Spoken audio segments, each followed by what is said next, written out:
શ્રી ગણેશાય નમઃ. મિત્રો, આપ જોઈ રહ્યા છો યુટ્યુબ આપણી ચેનલમાં તમારું હાર્દિક સ્વાગત છે. અને આજે શુભ એકાદશી નિમિત્તે આપણે ભગવદ્ ગીતાજીનો 18મો અધ્યાય સાંભળીશું, મોક્ષ સંન્યાસ યોગ.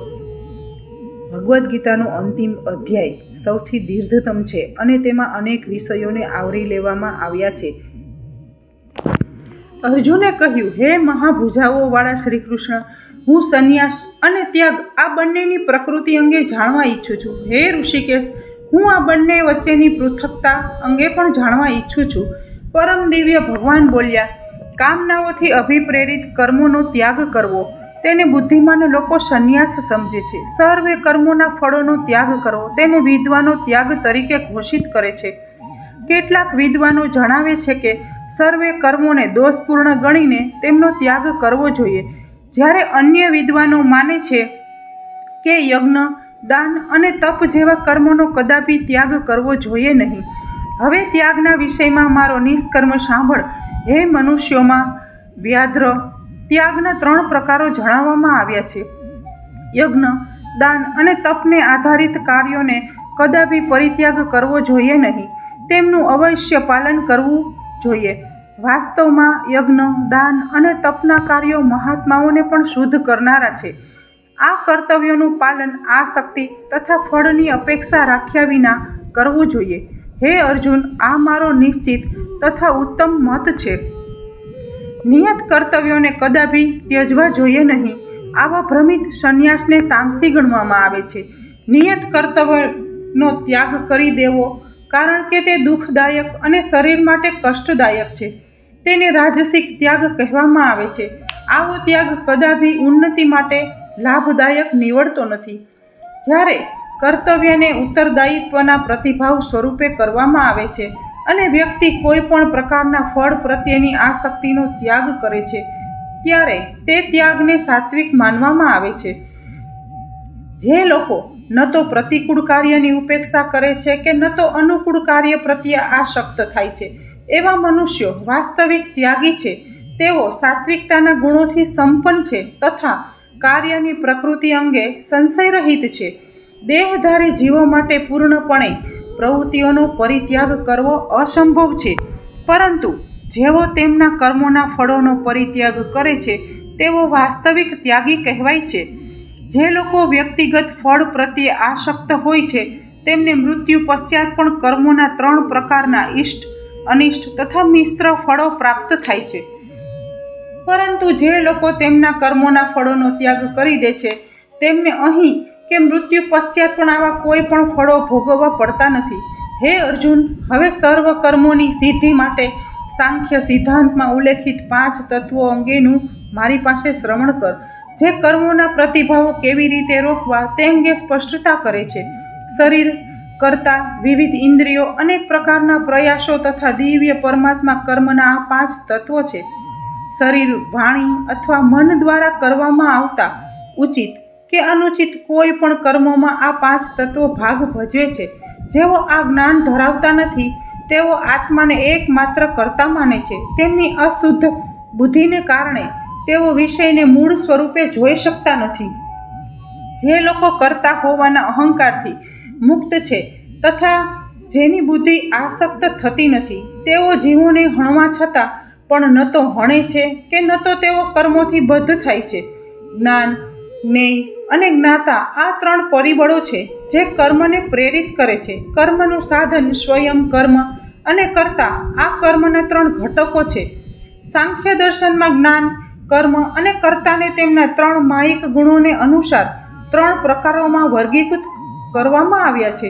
ધ્યાનથી સાંભળ, હું આ અંગેનો ભેદ સ્પષ્ટ કરીશ, જેના દ્વારા વ્યક્તિ સર્વ વિભિન્ન જીવોમાં એક અવિભાજિત અવિનાશી વાસ્તવિકતાને જોવે છે. તે જ્ઞાનને સાત્વિક જાણવું. જે જ્ઞાનને કારણે વ્યક્તિ અનેક જીવોને વિવિધ શરીરોમાં વૈયક્તિક અને પૃથક જોવે છે, એ જ્ઞાનને રાજસિક માનવું.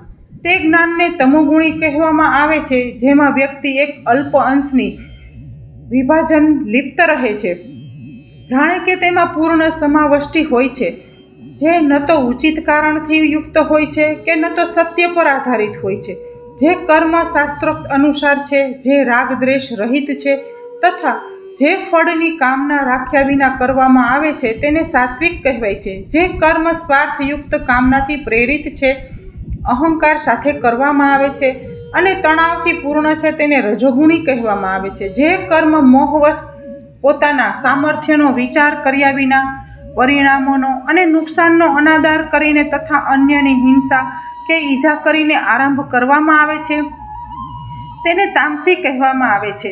તેને સાત્વિક કર્તા કહેવામાં આવે છે જ્યારે તે અથવા તો તેણી અહંકાર અને આસક્તિથી મુક્ત હોય, ઉત્સાહ અને નિર્ધારથી સંપન્ન હોય તથા સફળતા અને નિષ્ફળતામાં અવિચલિત રહે છે તેને રજોગુણી કર્તા કહેવામાં આવે છે.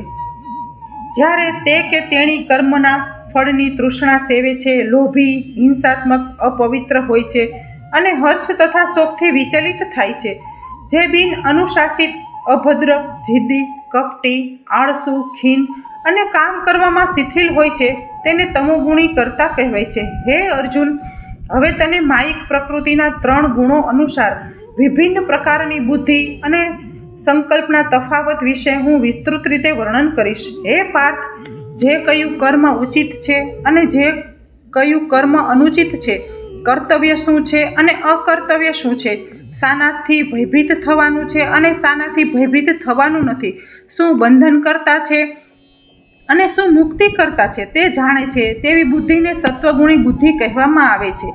જે બુદ્ધિ ધર્મ અને અધર્મ વચ્ચે ગૂંથાયેલી હોય છે અને ઉચિત તથા અનુચિત વચ્ચે ભેદ કરી શકતી નથી તેને રાજસી બુદ્ધિ હોય છે. જે બુદ્ધિ અહંકારથી આચ્છાદિત હોય છે તે અધર્મને ધર્મ માની લે છે અને સત્યને અસત્ય રૂપે જોવે છે તે તામસી બુદ્ધિ છે. જે દ્રઢ સંકલ્પ યોગ દ્વારા વિકસિત થાય છે અને જે મન, પ્રાણવાયુ તથા ઇન્દ્રિયોની પ્રવૃત્તિઓને નિયંત્રિત કરે છે તે ધૃતિને સત્વગુણી કહેવામાં આવે છે. જે અડગ નિશ્ચય દ્વારા વ્યક્તિ ધર્મ, અર્થ અને કામને આસક્તિ તથા ફળની કામના સાથે ધારણ કરે છે એવો સંકલ્પ રજોગુણી છે. હે પાર્થ, તે દુર્બુદ્ધિપૂર્ણ સંકલ્પ કે જેમાં વ્યક્તિ સ્વપ્ન, ભય, શોક, વિષાદ અને ઘમંડનો ત્યાગ કરતો નથી તે તમોગુણી ધૃતિ છે. હે અર્જુન, હવે મારી પાસેથી 3 પ્રકારના સુખો અંગે સાંભળ જેમાં દેહધારી આત્મા ભોગ કરે છે તથા સર્વ દુઃખોના અંત સુધી પણ પહોંચી શકે છે. જે પ્રથમ વિષ સમાન લાગે છે પરંતુ અંતે અમૃત સમાન લાગે છે તેને સાત્વિક સુખ કહેવામાં આવે છે. તે વિશુદ્ધ બુદ્ધિ દ્વારા ઉત્પન્ન થાય છે. જે આત્મજ્ઞાનમાં સ્થિત હોય છે એ સુખ રાજસી ગણાય છે. જે ઇન્દ્રિયો દ્વારા તેના વિષયો સાથેના સંસર્ગથી ઉત્પન્ન થાય છે આવું સુખ આરંભમાં અમૃત સમાન હોય છે પરંતુ અંતે વિષ સમાન હોય છે. જે સુખ આરંભથી અંત સુધી આત્માની પ્રકૃતિને આચ્છાદિત કરે છે અને જે નિંદ્રા, આળસ અને પ્રમાદમાંથી ઉત્પન્ન થાય છે તેને તમોગુણી કહેવામાં આવે છે. સમગ્ર માયિક ક્ષેત્રમાં આ પૃથ્વી પર કે ઉચ્ચતર સ્વર્ગીય લોકમાં કોઈ પણ એવો જીવ નથી જે માયિક પ્રકૃતિના આ 3 ગુણોના પ્રભાવથી મુક્ત હોય. હે પરંતપ, બ્રાહ્મણો, ક્ષત્રિયો, વૈશ્યો અને શૂદ્રોના કર્તવ્યનું વિભાજન તેમના સ્વભાવ તથા ગુણોને આધારે કરવામાં આવ્યું છે, જન્મને આધારે નહીં. શાંતિ, પ્રિયતા, આત્મસંયમ, તપશ્ચર્યા, પવિત્રતા, ધૈર્ય, સત્યનિષ્ઠા, જ્ઞાન, વિદ્વતા તથા ભવિષ્યમાં વિશ્વાસ આ બ્રાહ્મણોના કાર્યો માટેના આંતરિક ગુણો છે. શૌર્ય, શક્તિ, મનોબળ, શાસ્ત્રોમાં પારંગતતા, યુદ્ધ ક્ષેત્રમાંથી કદાપી પીછેહટ ન કરવાનો સંકલ્પ, દાનમાં હૃદયની વિશાળતા, નેતૃત્વનું સામર્થ્ય આ ક્ષત્રિયોના કર્મ માટે સ્વાભાવિક ગુણો છે. કૃષિ, ગૌરક્ષા અને વાણિજ્ય વૈશ્ય ગુણો ધરાવતા લોકોના સ્વાભાવિક કાર્યો છે. કાર્યો દ્વારા સેવા કરવી એ શુદ્ધ ગુણો ધરાવતા લોકો માટે સ્વાભાવિક કર્તવ્ય છે. તેમના જન્મજાત ગુણોથી મનુષ્ય પોતાના કર્તવ્યોની પરિપૂર્તિ કરીને સિદ્ધિ પ્રાપ્ત કરી શકે છે. હવે મારી પાસેથી સાંભળ કે વ્યક્તિ કેવી રીતે પોતાના નિયત કર્તવ્યોનું પાલન કરીને સિદ્ધ બની શકે છે. વ્યક્તિના પોતાની પ્રાકૃતિક વૃત્તિનું પાલન કરીને મનુષ્ય એ સષ્ટાની આરાધના કરે છે જે સર્વ જીવોનું ઉદ્ભવ સ્થાન છે અને જેના દ્વારા સમગ્ર બ્રહ્માંડ વ્યાપ્ત છે. આવા કર્તવ્યનું પાલન કરીને મનુષ્ય સરળતાથી સિદ્ધિ પ્રાપ્ત કરે છે. અન્ય કોઈના ધર્મને શ્રેષ્ઠ રીતે કરવા કરતાં ક્ષતિયુક્ત રીતે પણ પોતાના સ્વધર્મનું પાલન કરવું અધિક શ્રેષ્ઠ છે. પોતાના સ્વાભાવિક કર્તવ્યોનું પાલન કરવાથી મનુષ્ય પાપથી પ્રભાવિત થતો નથી. હે કુંતી પુત્ર, વ્યક્તિએ તેના પ્રકૃતિજન્ય કર્તવ્યોનો ત્યાગ કરવો જોઈએ નહીં, ભલે પછી તેમાં દોષ જોવા મળે. ખરેખર જેમ અગ્નિ ધુમાડાથી આચ્છાદિત હોય છે, તેમ સર્વ પ્રયાસો કોઈ અનિષ્ટ દ્વારા આચ્છાદિત હોય છે. જેમની બુદ્ધિ સર્વત્ર આસક્તિ રહિત છે, જેમણે મન પર વિજય પ્રાપ્ત કર્યો છે તથા જે ત્યાગની સાધના દ્વારા કામનાઓથી મુક્ત છે, તે કર્મથી મુક્તિની પરમ સિદ્ધિ પ્રાપ્ત કરે છે. હે અર્જુન, મારી પાસેથી સંક્ષેપમાં સાંભળ. હું તને સમજાવીશ કે જેણે સિદ્ધિ એટલે કે કર્મની સમાપ્તિમાં પ્રાપ્ત કરી છે, તે દિવ્ય જ્ઞાનમાં દ્રઢપણે સ્થિર રહીને કેવી રીતે બ્રહ્મને પણ પ્રાપ્ત કરી શકે છે.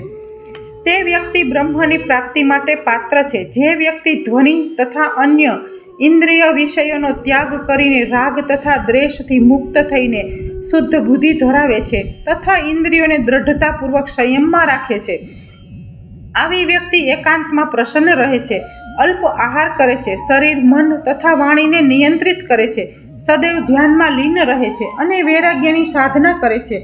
અહંકાર, હિંસા, ઘમંડ અને કામના સંપત્તિનું સ્વામિત્વ તથા સ્વાર્થથી મુક્ત હોય છે. આવી શાંતિમાં સ્થિત વ્યક્તિ બ્રહ્મ પૂર્ણ સત્યની બ્રહ્મ સ્વરૂપે અનુભૂતિ સાથેના જોડાણ માટે પાત્ર રહે છે.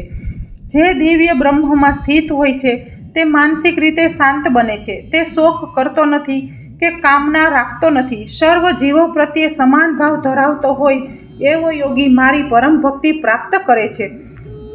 કેવળ મારી પ્રેમા ભક્તિ દ્વારા જ વ્યક્તિ મને સત્ય રૂપે જાણી શકે છે. પશ્ચાત મને જાણીને મારો ભક્ત મારી પૂર્ણ ચેતનામાં પ્રવેશ કરે છે. મારા ભક્તો સર્વ પ્રકારના કર્તવ્યોનું પાલન કરતા હોવા છતાં મારા સંપૂર્ણ આશ્રયમાં રહે છે. મારી કૃપા દ્વારા તેઓ શાશ્વત અને અવિનાશી ધામને પ્રાપ્ત કરે છે. મને પરમ્ય લક્ષ્ય બનાવીને તારી સર્વ પ્રવૃત્તિઓ મને સમર્પિત કર. બુદ્ધિયોગનો આશ્રય લઈને તારી ચેતનાને સદૈવ મારામાં લીન રાખ. જો તું સદૈવ મારું સ્મરણ કરીશ તો તું સર્વે વિઘ્નો અને વિપત્તિઓને પાર કરી જઈશ. પરંતુ જો તું અહંકારને કારણે મારો ઉપદેશ સાંભળીશ નહીં તો તું નષ્ટ થઈ જઈશ. જો અહંકારથી પ્રેરિત થઈને તું એમ માનતો હોય કે હું લડીશ નહીં તો તારો નિશ્ચય વ્યર્થ જશે. તારી પોતાની સ્વાભાવિક ક્ષત્રિય પ્રકૃતિ તને યુદ્ધ કરવા માટે વિવશ કરશે. હે અર્જુન, મોહવશ જે કર્મ તું કરવા ઈચ્છતો નથી, તારા પોતાની માયિક પ્રકૃતિમાંથી જન્મેલી તારી પોતાની રુચિથી તે કરવા તું વિવશ બનીશ. હે અર્જુન, પરમેશ્વર સર્વ જીવોના હૃદયમાં નિવાસ કરે છે. તેમના કર્મ અનુસાર તે આત્માઓના ભ્રમણને નિર્દેશન કરે છે, જે માયિક શક્તિથી બનેલા યંત્ર પર આરૂઢ હોય છે. હે ભારત, સર્વથા સંપૂર્ણ ભાવ સાથે તું અનન્ય રીતે તેમના શરણામાં જા. તેમની કૃપાથી તું પરમ શાંતિ અને શાશ્વત ધામ પ્રાપ્ત કરીશ. આ પ્રમાણે મેં તને આ જ્ઞાન સમજાવ્યું છે, જે અન્ય સર્વ રહસ્યોની તુલનામાં બૃહત્તમ છે. તેના અંગે ગહન કરી મનન કર અને પશ્ચાત તારી જે ઈચ્છા હોય તે કર. પુનઃ મારા પરમ ઉપદેશનું શ્રવણ કર, જે સર્વ જ્ઞાનોમાં ગૃહ્યતમ છે. હું તારા હિતાર્થે તેનું પ્રાગટ્ય કરું છું, કારણ કે તું મને અતિ પ્રિય છે.